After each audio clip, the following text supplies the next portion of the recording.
오늘 말씀은 민수기 10장 11절에서 36절까지 말씀입니다. 민수기 10장 11절에서 36절까지 말씀입니다. 같이 읽겠습니다.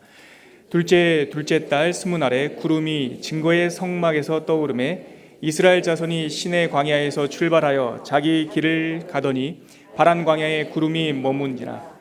이와 같이 그들이 여호와께서 모세에게 명령하신 것을 따라 행진하기를 시작하였는데 선두로 유다 자손의 진영의 군기에 속한 자들이 그들의 진영별로 행진하였으니 유다 군대는 암미나답의 아들 나손이 이끌었고 이사갈 자손 지파의 군대는 수알의 아들 느다넬이 이끌었고 스불론 자손 지파의 군대는 헬론의 아들 엘리압이 이끌었더라. 이에 성막을 거두매 게르손 자손과 무라리 자손이 성막을 메고 출발하였으며 다음으로 르우벤 진영의 군기에 속한 자들이 그들의 진영별로 출발하였으니 르우벤의 군대는 스데울의 아들 엘리술이 이끌었고 시몬 자손 지파의 군대는 수리삿대의 아들 슬루미엘이 이끌었고 갓 자손 지파의 군대는 드루엘의 아들 엘리아삽이 이끌었더라. 고아디는 성문을 메고 행진하였고 그들이 이르기를 전에 성막을 세웠으며 다음으로 에브라임 자손 진영의 군기에 속한 자들이 그들의 진영별로 행진하였으니 에브라임 군대는 암미우스의 아들 엘리사마가 이끌었고 므낫세 자손 지파의 군대는 브다술의 아들 가말리엘이 이끌었고 베냐민 자손 지파의 군대는 기드오니의 아들 아비단이 이끌었더라. 다음으로 단 자손 진영의 군기에 속한 자들이 그들의 진영별로 행진하였으니 이 군대는 모든 진영의 마지막 진영이었더라. 단 군대는 암미사떼의 아들 아히에셀이 이끌었고 아셀 자손 지파의 군대는 오그란의 아들 바겔이 이끌었고 납달리 자손 지파의 군대는 에난의 아들 아히라가 이끌었더라. 이스라엘 자손이 행진할 때 이와 같이 그들의 군대를 따라 나아가더라. 모세가 모세의 장인 미디안 사람 누레의 아들 호바백에 이르러 이르되 여호와께서 주마하신 곳으로 우리가 행진하나니 우리와 동행하자. 그리하면 선대하리라. 여호와께서 이스라엘에게 복을 내리리라 하셨느니라. 호밥이 그에게 이르되 나는 가지 아니하고 내 고향 내 친족에게로 가리라. 모세가 이르되 청하건대 우리를 떠나지 마소서. 당신은 우리가 광야에서 어떻게 진칠지를 아나니 우리의 눈이 되리이다. 우리와 동행하면 여호와께서 우리에게 복을 내리시는 대로 우리도 당신에게 행하리이다. 그들이 여호와의 산에서 떠나 3일 길을 갈 때에 여호와의 언약궤가 그 3일 길에 앞서가며 그들의 쉴 곳을 찾았고 그들이 진영을 떠날 때 낮에는 여호와의 구름이 그 위에 덮였었더라. 궤가 떠날 때에는 모세가 말하되 여호와여 일어나사 주의 대적들을 흩으시고 주를 미워하는 자가 주 앞에서 도망하게 하소서 하였고 궤가 쉴 때에는 말하되 여호와여 이스라엘 종족에게로 돌아오소서 하였더라. 아멘. 시간을 잊고 살았는데 생각해보니까 벌써 6월 달이 됐네요. 오늘이 6월 2일입니다. 이스라엘 백성도 지금 1년이 지났습니다. 1년하고도 1개월이 지나서 출애굽 제2년 2월 20일이 됐습니다. 그날이 1년 동안 마치 제 비유인데 시내산 아래 시내산 신학교에서 유대인들이 훈련을 받고 이제 드디어 그들에게 약속한 땅으로 떠나는 날이었습니다. 이스라엘 백성은 그 북쪽으로 약 한 3일 길 정도를 가서요. 그쪽 이름이 이제 바란이라고 하는 광야인데 바란 광야에서 다시 진을 쳤습니다. 오늘 우리가 읽은 본문은 북쪽으로 3일 정도를 가서 그곳에서 진을 치는 그리고 그곳으로 이동하는 모습을 이렇게 요약하고 있는 내용입니다. 우리 11절과 12절이 그 내용을 요약하고 있는데요. 한 번 더 읽어볼까요? 시작. 둘째 달 스무날에 구름이 증거의 성막에서 떠오르매 이스라엘 자손이 시내 광야에서 출발하여 자기 길을 가더니 바란 광야에 구름이 머무니라. 바란 광야에 구름이 머물렀습니다. 그들이 멈춰섰어요. 남자들은 군대 가면은 몇 가지 철든다고 그러죠. 근데 그 철드는 흔적 중에 하나가 엄마가 얼마나 귀한 줄 압니다. 군대 가서 부르는 어머니는 어머니가 아니라 엄마입니다. 그래서 얼마나 엄마가 우리를 사랑하시고 돌보셨다는 걸 알죠. 이스라엘 백성도 광야를 이제 걷기 시작하니까 하나님이 어떠한 분인지 조금씩 알게 돼요. 물론 또 내일 살펴보겠지만 자기 바닥이 또 드러나요. 자기가 어떤 존재인지 또 알게 되고요. 오늘 본문 시내 광야에서 떠나 바란 광야, 드디어 이제 행진을 시작하는 이스라엘의 모습 속에 하나님의 어떠하심, 우리를 이끄시는 분이 도대체 어떤 분인지 우리는 그 하나님의 성품을 오늘 본문을 통해서 엿볼 수가 있는 것 같아요. 이스라엘 백성을 떠나라 하신 하나님은 그들에게 떠나는 방법, 행진하는 방법도 알려주셨어요. 민수기 2장에 이미 진이 머물렀을 때 동서남북에 12지파가 3지파씩 각각 어떻게 진을 칠 것이며, 또 행진할 때 그 각각 동서남북에 3지파씩 위치하던 그 지파가 어떻게 행진할 건지 알려주셨어요. 우리 밑에 14절서부터요 28절까지 내용이 긴 내용이잖아요. 처음 듣는 사람 이름들도 나오고, 그게 뭐냐면 이 행진하는 장면입니다. 복잡해 보이지만 우리 하나님께서는, 제가 가끔 성경 읽을 때 저는 그런 생각을 합니다. 하나님께서는 우리에게 그렇게 기대하지 않습니다. 우리가 복잡할까 봐 그 안에도 질서가 있고 리듬이 있어요. 하나님께서 알려주신 행진의 리듬, 우리 14절부터 28절까지 내용이 이거예요. 가운데 뭐가 있었습니까? 이스라엘 그 진 안에 성막이 있었죠. 동쪽에, 여러분들 보시는 방향으로 해서 이 동쪽에 3지파가 있었어요. 루벤이 아니죠. 유다, 이사갈, 스불론. 그리고 남쪽에는요 루벤, 시므온, 갓지파. 서쪽에는요, 저도 지금 계속 생각해야 돼요, 에브라임, 므낫세, 베냐민. 북쪽에는요 단, 아셀, 납달리. 이렇게 12지파가, 안 틀렸죠? 예. 저 옛날에 유이스, 에무베, 또 르시갓, 다나납 이런 식으로 앞 글자 따서 외웠어요. 네. 그래서 이렇게 3지파씩 있었는데요.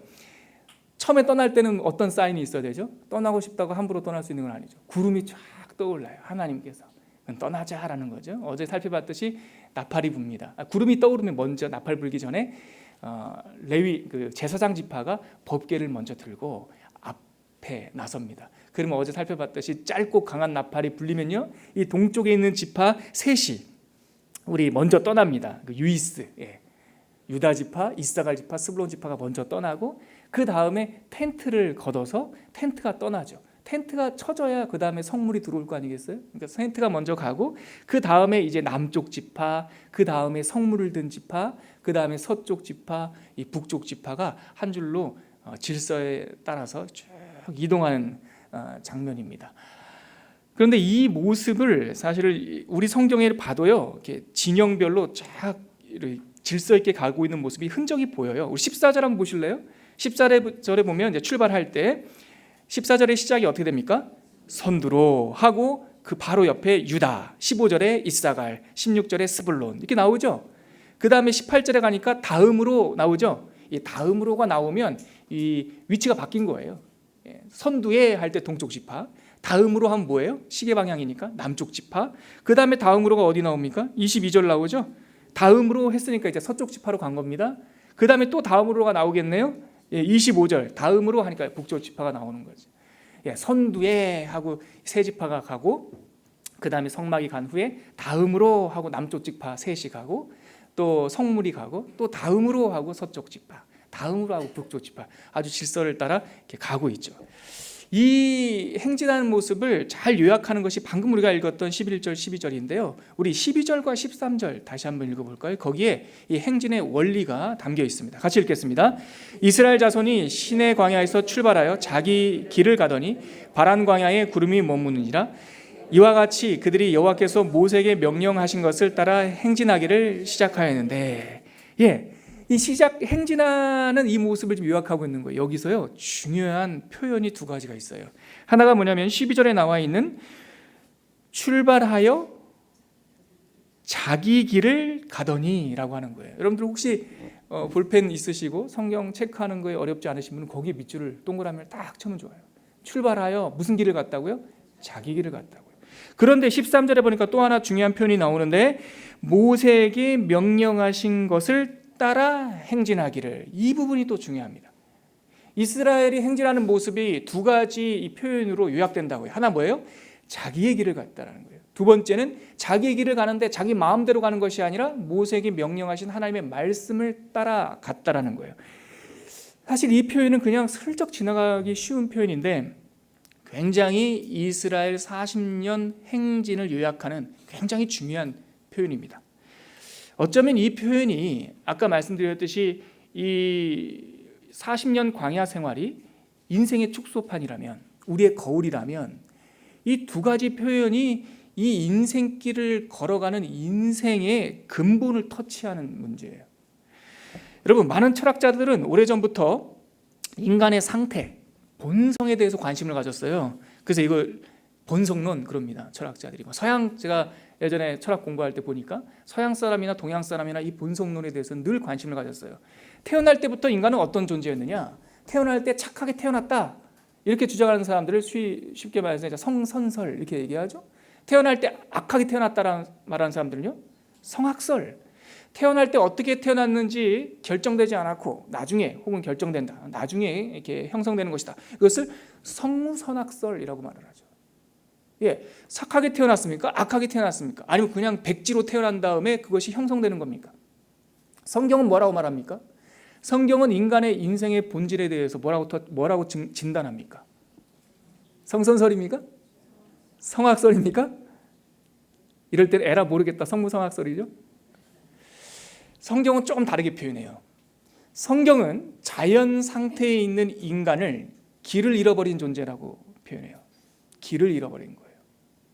에덴 동산에서 떠나는 그 순간 가인은 길을 잃고 들에서 방황하는 존재가 돼요. 그래서 유대인들은 하나님께서 우리에게 주신 이 나침반과 같은 하나님의 말씀 이 토라에 길이 있다라고 믿었어요. 그래서 이 토라라는 말의 반대를 히브리어로 뭐라고 말하냐면 하타라고 그래요. 뭐라고 한다고요? 하타라는 말이 뭐냐면 길에서 벗어났다, 이탈했다, 길을 잃었다라는 거예요. 그런데 이 하타라는, 길을 잃었다라는 뜻의 이 하타라는 말을 다른 뜻이 있는데, 그것이 뭐냐면 죄예요. 성경에서 말하는 죄가 뭐냐? 길을 잃어버린 거예요.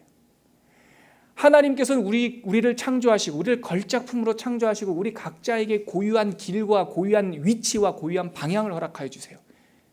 그런데 우리는 제 마음대로 제 갈 길로 가는 거예요. 그래서 길을 잃어버린 거예요. 그것이 죄인이에요. 그것이 죄라고요. 그것이 죽은 거라고요. 그게 하타라고요. 이 430년 동안 미즈라임, 애굽, 큰 물, 이 세상을 상징하는 이 애굽에서 종살이하던 인간이 환경적으로는, 시스템적으로는 아무것도 없어 보이는 광야에 나왔지만, 광야에서 드디어 그들이 뭐를 찾아요? 자기 길을 찾은 거예요. 하나님께서 지시하는 약속하신 땅으로 가는 길을 찾은 거예요. 그래서 12절에 그들이 떠나 자기 길을 가더니라고 하는 표현은 구원받은 성도, 하나님께서 관여하시는 성도의 삶을 아주 압축적으로 보여주는 거예요. 여러분, 우리는 지금 길을 가고 있는 사람들입니다. 믿으세요? 방황하는 거 아니에요. 우연이라고 하는 시간 속에서 우리는 지금 떠돌아다니는 게 아니라고요. 저처럼 44년을 걸어온 사람이 있고, 이제 막 걸어가고 있는 10대의 청소년들이 있고, 이제는 그 걸음의 끝부분에 와 있는 우리 어르신들도 계시지만, 그것이 우리가 우리 마음대로 걸어온 길이 아니라 하나님께서 명령하여 지도하신 그 길을 가고 있는 거예요. 이 하나님께서 길을 주셨다는 것을 아는 사람과 모르는 사람은 천지차이예요. 불확실성에 선한 것이 아니라 저 앞의 길이 잘 안 보인다 할지라도 어떤 믿음이 있습니까? 하나님께서 그 길을 우리에게 주셨다라고 하는 믿음이 있는 거죠. 지금 그 길을 쫓아서 이스라엘 백성들이 가고 있는 겁니다.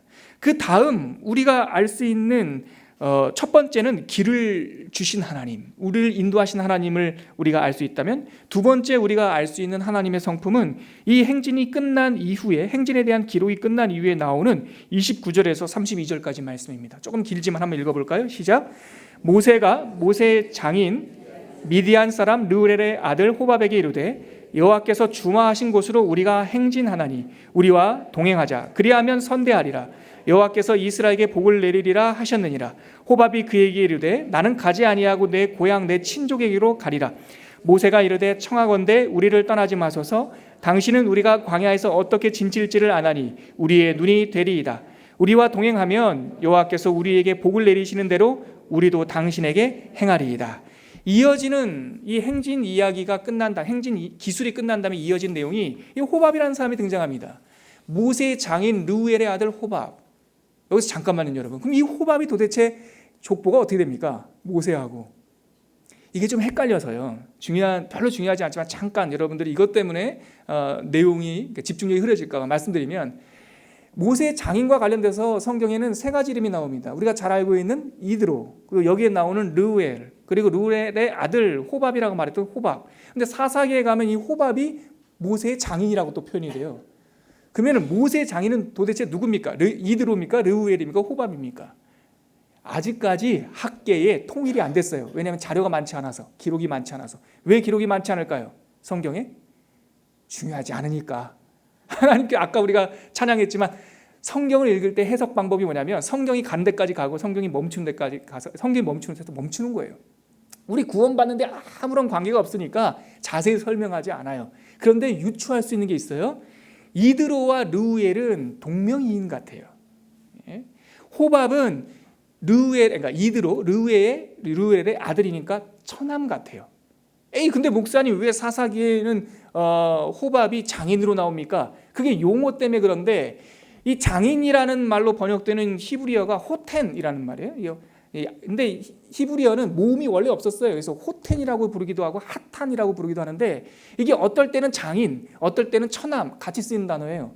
제가 어제 묵상하다가 우리나라에 이런 말 없나 찾았어요. 하나. 사돈이라는 말이에요.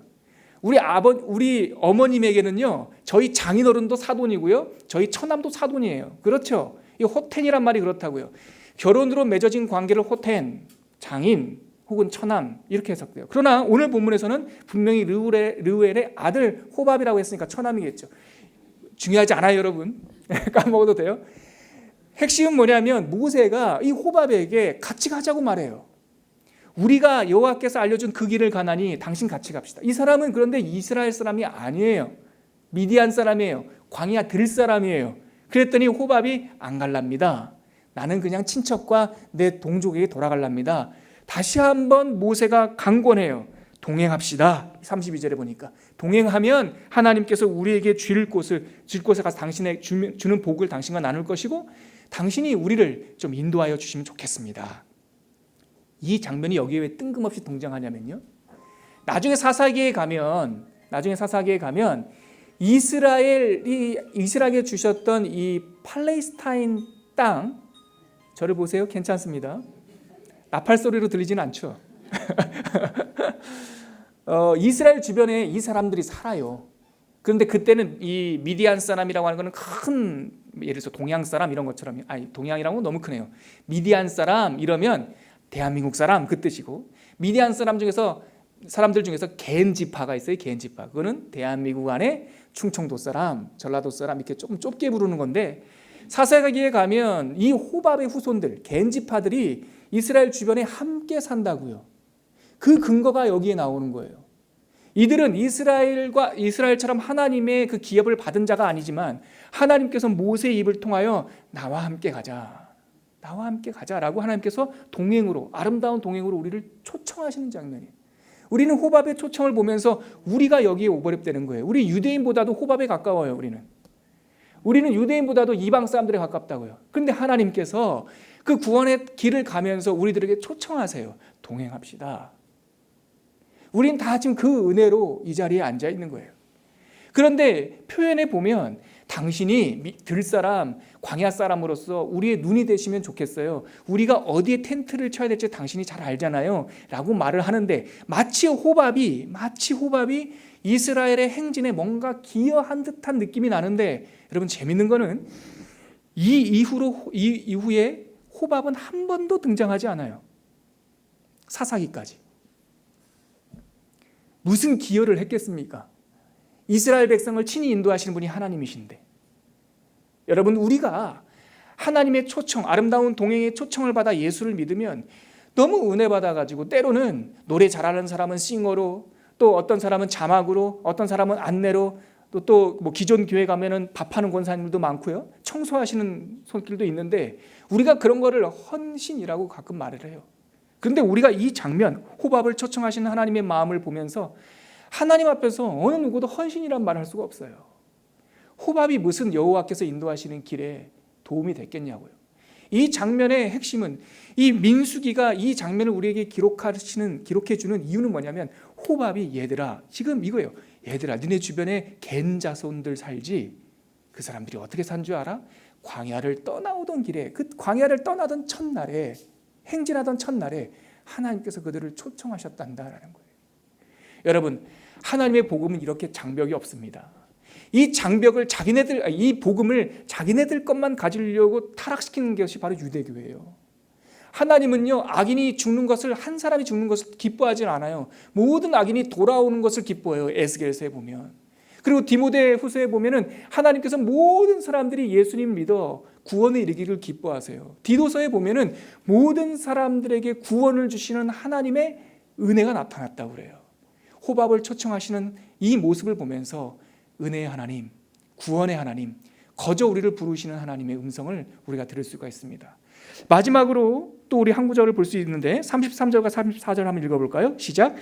그들이 여호와의 산에서 떠나 3일 길을 갈 때에 여호와의 언약궤가 그 3일 길에 앞서가며 그들의 쉴 곳을 찾았고 그들이 진영을 떠날 때에 낮에는 여호와의 구름이 그 위에 덮였었더라. 이어지는 지금 33절과 34절에서 우리가 만나는 하나님은 우리를 친히 이끄시는 목자와 같은 하나님이에요. 방금 우리가 말씀 나눴지만 호밥은 광야에 능한 사람이었지만 이스라엘 백성을 이끌었던 것은 호밥의 경험이나 모세의 지도력이 아니었어요. 이스라엘 백성이 이동할 때에 제일 선두에 누가 서셨습니까? 하나님의 법궤가 서셨어요. 법궤는 뭘 상징해요? 하나님을 상징해요. 법궤 위 천사 둘이 이렇게 날개를 펴고 마주보고 있는데 날개를 펴고 마주보고 있는 그 가운데 공간을 법궤의 그 윗뚜껑 가운데 공간을 시은좌라고 불렀어요. 은혜가 내려오는 자리. 다시 말해서 그것이 그 법궤의 윗뚜껑 가운데 자리는 하나님의 보좌라고 그들이 상징했다고요. 다시 말해 이스라엘이 행진할 때 맨 앞에 서서 그 하나님 여호와께서 먼저 우리의 성경 33절에 보니까 뭘 찾았어요? 쉴 곳을 찾으셨다고요.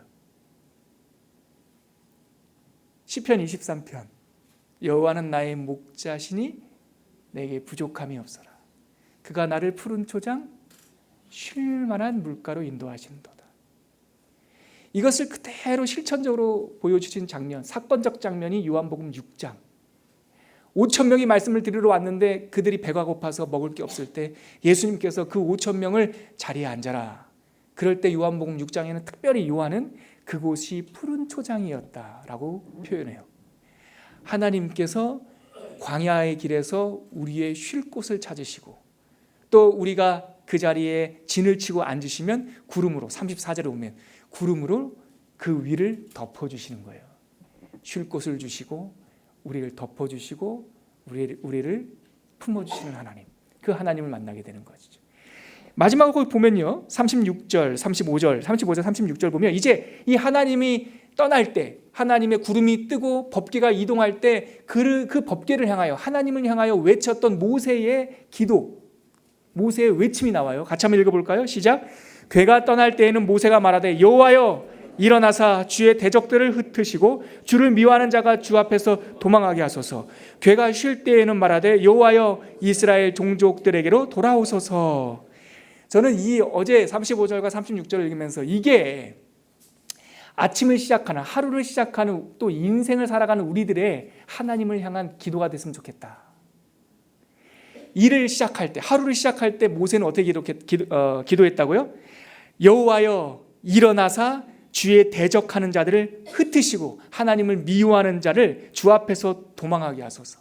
우리가 하루의 삶을 살 때 내 힘으로 산다고 생각하지 마시고 하나님께 기도하시기 바랍니다. 하나님이여 나와 동행하소서. 내 앞에서 일어나셔서 하나님을 대적하는 나쁜 악한 이들을 흩어버리시고 하나님을 미워하는 악한 영들을 높은 산으로 도망가게 하소서. 또 밤 하루를 마무리하고 잠자리에 들 때 어떻게 기도하면 좋겠어요? 긴 우리 여러 가지 기도 제목이 있지만 여호와여 당신의 백성에게로 돌아오시고 저와 함께 쉬소서. 샬롬을 주소서. 그렇게 기도하는 거죠. 이 기도는 40년 동안 매일 행진할 때마다 외쳐졌던 모세의 기도였습니다. 우리에게 주신 하나님의 기도입니다. 하나님께서 여러분들보다 앞서 행하시고 여러분들이 쉴 때 하나님께서 여러분들을 머리 위를 덮으시면서 평안을 주실 줄 믿습니다. 같이 기도하겠습니다. 오늘 본문 속에서 우리는 세 가지 하나님을 만났습니다. 우리에게 길을 보여주시는 하나님, 우리의 앞서 행하시며 우리에게 쉴만한 곳을 인도하신 하나님, 또 하나 뭐였습니까? 호밥과 같은 우리들에게 초청하시고 나와 함께 가자 동행하신 하나님. 이 하나님을 우리가 묵상하면서 그런 하나님과 함께 살아가는 사람 되게 하여 주시옵소서. 기도하겠습니다. 하나님 아버지, 은혜를 감사합니다. 오늘 민수기 10장 후반부를 우리가 묵상하면서 하나님께서는 우리를 인도하시는 분, 우리의 갈 길을 알려주시는 분, 호밥과 같은 우리들을 초청하여 주시고 정말 하나님께서 우리에게 구원의 길과 길에 함께 가자고 초청하시고 부르신다라고 하는 사실을 알게 되었습니다. 더불어 우리의 앞서 행하시며 쉴 곳을 인도하여 주시고 우리의 머리 위에 덮으셔서 안락을 주시는 하나님을 만났습니다. 하나님, 내가 인생을 살아갈 때 내가 살아가는 것이 아니라 하나님이 앞서 동행하시고 앞서 이끄신다는 사실을 믿고 살아가는 순종의 백성 되게 하여 주옵소서. 하나님 아버지께서는 우리들에게 길을 주시는 분입니다. 그 길 위에 우리를 세워두시는 것으로 끝나는 것이 아니라 인도하시는 분입니다. 호밥처럼 우리는 버려지기에 마땅한 존재이나 아름다운 구원의 자리로 동행을 초청하여 주시고 또 쉴만한 물가와 밤에는 구름기둥, 낮에는 불기둥, 낮에는 구름판으로 우리를 덮으시는 분인 줄 오늘 경험했습니다. 하나님, 늘 우리의 앞서 행하시며 구원 주신 하나님께 감사와 영광을 올리는 삶을 살게 하여 주옵소서. 이제는 우리 주 예수 그리스도의 은혜와 하나님의 끝이 없는 사랑과 성령 하나님의 구름판처럼 덮으시고 충만케 하시는 은혜가 오늘 이 민수기 10장 말씀을 묵상하면서 나를 인도하시는 분, 나에게 쉴 곳을 주시는 분, 나에게 샬롬을 주시는 하나님을 찬양하며 평생 그렇게 살기로, 의지하며 살기로 결단하는 주의 백성들 머리 위에 지금부터 영혼까지 함께 하시기를 간절히 축원하옵나이다. 아멘.